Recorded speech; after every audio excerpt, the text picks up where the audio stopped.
Well, I got a Mucinex right here, so hope I don't choke on it. Sorry, guys, just part of the behind-the-scenes prep, man. You know, like when I'm in the studio tracking vocals, like taking 5 passes per song, there'll be a stool laid out with like 19 different cough drops, 15 different teas. Welcome to Backroads Truth, the podcast where faith meets melody, hosted by ICMA Artist of the Year, singer-songwriter, Justin Todd Herod. Thank you, thank you, thank you, in Jesus' mighty name. The rednecks like me get on TV, so I appreciate the Lord for that, man.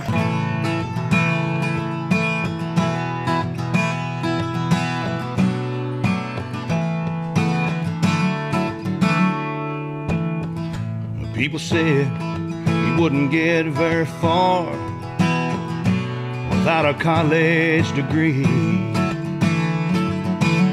12 hours a day, turning wrenches, fixing cars, a toolbox and a GED.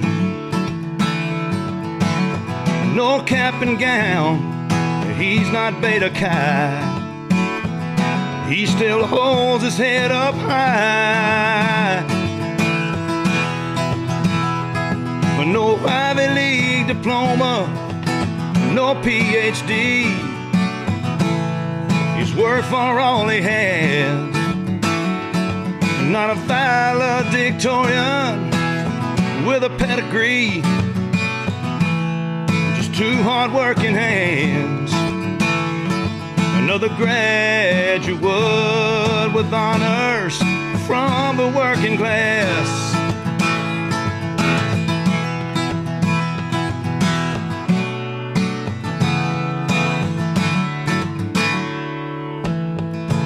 People said she wouldn't last very long with a baby at 16. Clocks out of Walmart, drops the baby at her mom's, and goes to work at Applebee's.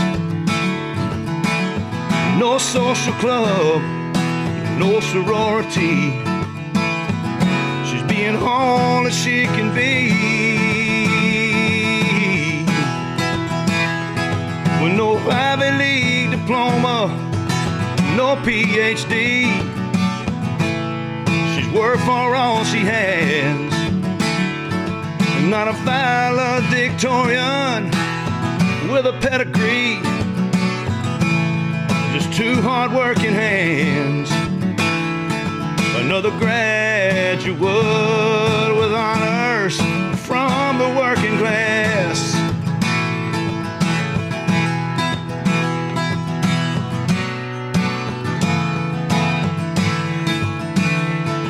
No Ivy League diploma, no PhD. I work for all I have. I'm not a valedictorian with a pedigree, just 2 hard-working hands. Another graduate with honors from the working class. From the working class. Oh, from the working class.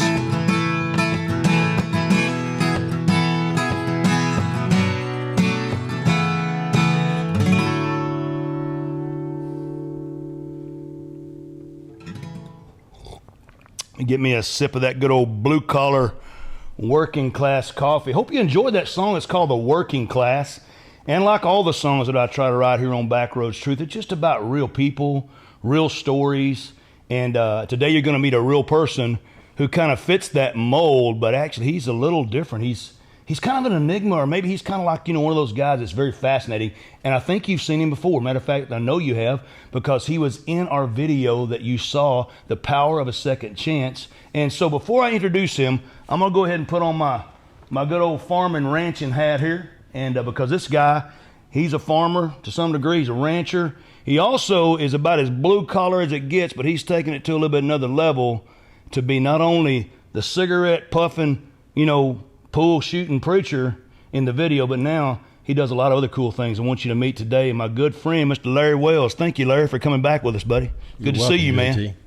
Thank you. I just found out about you a while ago that other than being an award-winning all-star actor, man, which I admire the heck out of you, you also out there blue-collar working every day, building gates or fixing gates? Or Yes, sir. Yeah, my son and I have a gate automation company where we install and repair automated gates every day. automated gates. People ask me, said, you're still working on gates? I said, well, if I'm not working on a gate, I'm acting. And if I'm not acting, I'm working on a gate.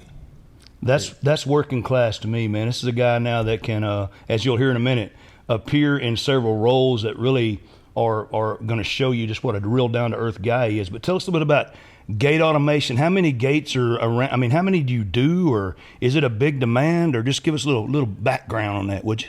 All right. It's a big demand. For example, where I live in the Dallas-Fort Worth area, within a 10-mile radius of my shop, there's probably 30,000 automated gates. Wow. And there's less than a dozen qualified contractors that do what we do. So it's a niche market. It's a specialty market, and you have to know what you're doing to make them work. And I'm blessed to get to work with my son every day. He's been with me over 10 years. Really? I've been doing it for 30 plus. Wow.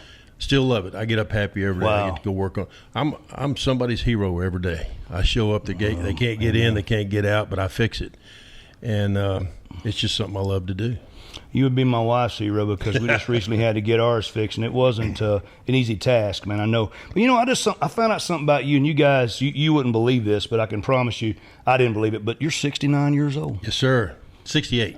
Well, I guarantee you one thing, buddy. That's one reason you're my hero, because if I can be like you, as active, look like you do, being in shape like you are, and do all the things that you've been able to do at that age, it would be a blessing. But that's one of the things we love about you is your life has been full of just lots of things. Matter of fact, other than being a guy that's out there working in this unique market of what we'd call working class, and I'm telling you it is, you've also kind of represented the working class segment of America by being the pinup boy, the poster, or the face and the image of Tractor Supply for a while, weren't you? Yes, sir. You did that? Yes, sir. Yes, sir. Well, can you tell us about that a little bit? What's it like to be in one of those circulars and be on the commercials and stuff? Well, number one, it's fun, and it's fun to get a call from family members or friends that'll say, hey, I just saw you on TV, on Channel 4, Channel 5, whatever.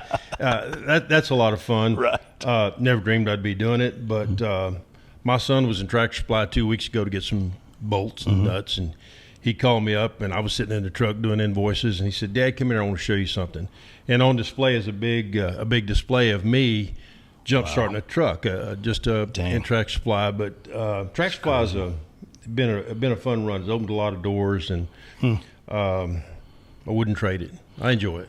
Well, you know, folks, when you hear a song like The Working Class, and you think about all the people that are coming in and out of Tractor Supply and doing things that help support, you know, really the farmers, the ranchers, it's good to know there's people that are representing that are not only just, not just actors, like this guy that comes in and he's like the pretty boy that does all. You're the real deal, man. That's what I like about you. You're the real deal of working. You've got horses. You guys have got kind of like a little mini ranch to some degree, and then you're not only a guy that goes in there and says, man, I can jump start a truck, but you're out there repairing and fixing and doing gate automation. But it doesn't stop there. Here's what's unique about Larry that I like. He's a normal guy, blue collar, backbone, middle America guy, but he's also a very, I want to say, profound and talented, skilled actor. And some of your endeavors with Tractor Supply, I understand Kubota too, I think. Yeah, I've done a couple of Kubota commercials. Okay, well, we're working class here, folks, but it's going to go to another level with you now because you were also in a couple of movies, weren't you? Yes, sir. Yes, sir. Can you tell me what it is, tell me what you were in, so all of our viewers and listeners can realize we've got a pretty special dude with us today, so let us know about it. All right. Well, I was approached by an agent, and they first offered me to be Sam Elliott's traveling stand-in. And I was either smart enough or stupid enough to say, wow, I'm humble, thank you, but I can't. I've still got a day job. I still work on gates every day. Golly. So that opened up the opportunity to be one of Billy Bob's deputies as a featured role. Okay, Billy Bob as in? Billy Bob Thornton in 1883. That movie. Okay, I got you. I got you. I'm sure some folks have seen that. Fun Western. I bet it was, yeah. Yes. Well, it's a lot of top name people in there, man. A lot of top name people. And good people, good working people. Good, Sam Elliott, right on. And just good, hard-working, down-to-earth people. Working class, right? Working class. Yes, sir. They're at a different level, but they're still working. I get you. They still get hot just like we do when the set's hot. That's right. And cold. But a lot of fun. A lot of fun. And I'm still getting to do some commercials. I'm staying busy. Like I said, if I'm not working on a gate, I'm hopefully acting somewhere. I was telling my son, I'm trying to segue my way into semi-retirement. Never dreamed I'd be busier than I've ever been in my life, doing one or the other. But I thank God every day. I'm busy, blessed. Thank God for my health, and I tell people I'm the luckiest dad in the world. I get to work with my son every day. Golly. And I know he's always got my back if I'm gone or on set, and very blessed. Thank you. What I love about what you're telling me is that this is a guy that's humble. He's done some cool things. Can you imagine being on a set with actors like he hasn't named all of them, but still have that type of thought about family, about his life, to have the insight into what makes a person a true success. I'm going to talk about that as we get toward the end of this segment. What makes a true success in a person if you say, hey, I'm a guy that's turning wrenches. I'm a guy that's out there driving a combine. Or maybe you're the young lady at the Subway making a sandwich. Or maybe you're part of that working class single mom staying home. Larry, one thing I love about you is that you are a success. You're successful at everything you've done, but yet when you sit down on this set with me or when you sit down anywhere, and I'm going to talk about something you and I got to do together a little bit, you're just one of the most down-to-earth people, very sincere, very genuine. How do you keep that when you're in Hollywood or when you're out on set or in a film set? How do you kind of maintain that? What's inside of you? What about that second chance that we talked about earlier kind of helps you be that real guy, that genuine, loving guy when you're out there with all these really big name people? Tell me about that. Well, it's just I was told at a younger age to be me, just be yourself, and you realize that you're just people too. We're just all I love that, people man. trying to make it. That's what I'm looking for. I love it. And it's the truth. And I just tell people I'm just happy to be there and happy to get to do what I get to do. But I stay grounded because I believe in prayer, and I believe in the good man. Remember that? I remember that. That's one of my favorite things, man, about you, man. But if you'll have faith in him and faith in yourself, the rest is easy.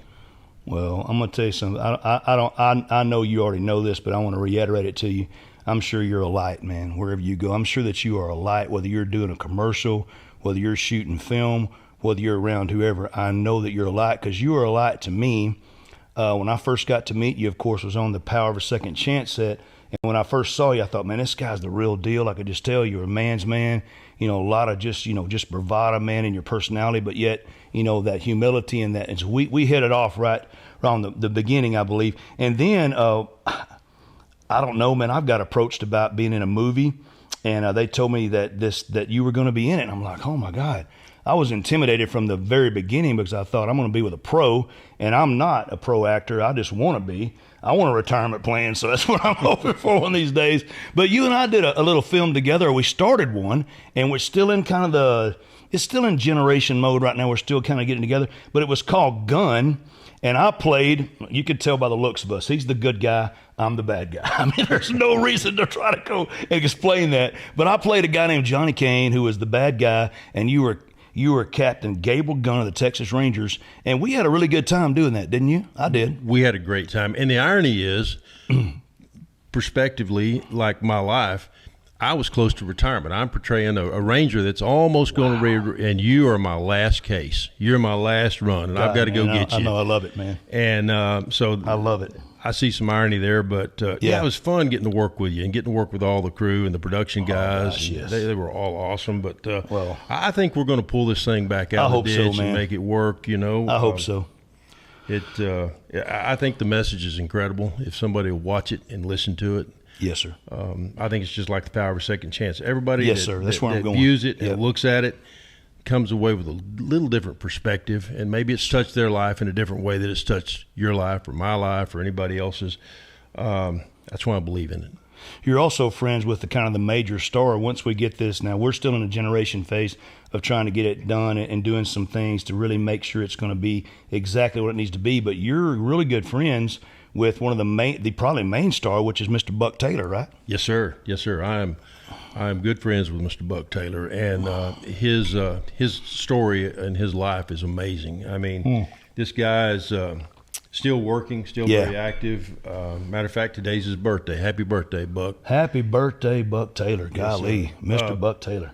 He's Tell who, if they don't know who Buck is, can you kind of give them some of his past, like Buck, Gunsmoke, etc.? Yeah, Buck Taylor is an actor that grew up in Hollywood. A lot of people don't know that he was a gymnast and in the Navy. He's lived a good full life. And Wow. But long story short, he was 10 seasons with Gunsmoke. Wow. He was on Tombstone, Yellowstone. Yes, Yellowstone. He's a phenomenal actor. He really is. And he's doing the voiceover for Gun, for the movie Gun. Yes. But I can tell you, just a great guy. And I met Buck about 12 or 15 years ago. I was working for the Fort Worth Stock Show and Rodeo. Okay. And I met Buck, and we became friends, and we've been friends ever since. Golly. And great guy, class act. Is he kind of a mentor to you in acting a little bit? He's been an incredible mentor to me. Awesome. And I know he's tried to help along the way. Something that he did that I'll never ever forget. He I don't know how he did it, but got me the opportunity to be on the stock show parade, on the opening parade every day of the stock show every year. So the last 2 years, I've got to do the parade with him and Barry Corbin, and I'm a working Western actor, and it's just incredible to get to be around that kind of talent and be included and be a part of it. Golly. So it's just I think I really do look to him as a mentor. I can see that.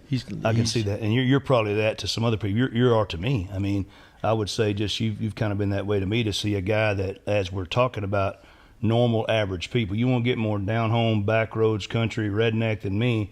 And here I was in front of a bunch of $1,000 cameras with this guy who's done a ton of stuff, and I'm just a newbie. I'm trying to learn how to do it. But I remember seeing you, man, on the movie set, and I remember even when you and I were doing a scene, I was in shackles, and I was getting apprehended by you and taken back to, I think it's San Angelo, I think, where we're going, Abilene, I guess, Abilene, and you're talking to me, and I'm back there, getting all gruff and all crazy with you, and you just kept being like, your character is what I'm trying to say is much like it's who you are. I see that tenderness and that gentleness and that true sincerity in you, because even how you were handling the role, it looked like it was very, very, very natural for you to do that. So I think that's part of who you are as a person, I would say. I'd say very so. Kind man. You can probably get busy if you had to, man. And like my daddy always said. My daddy always taught us, don't ever mistake kindness for weakness. I love it, man. And while we're on that, I'm going to see if I can get Larry to tell us a few more things about his life. And I want to take a moment to tell you that as you're watching this, you're probably maybe like me. Just when you get around people that's done things, you kind of get starstruck. You get like you feel like, man, all of a sudden you feel this tall and they're this big. But that's not the way we are with God.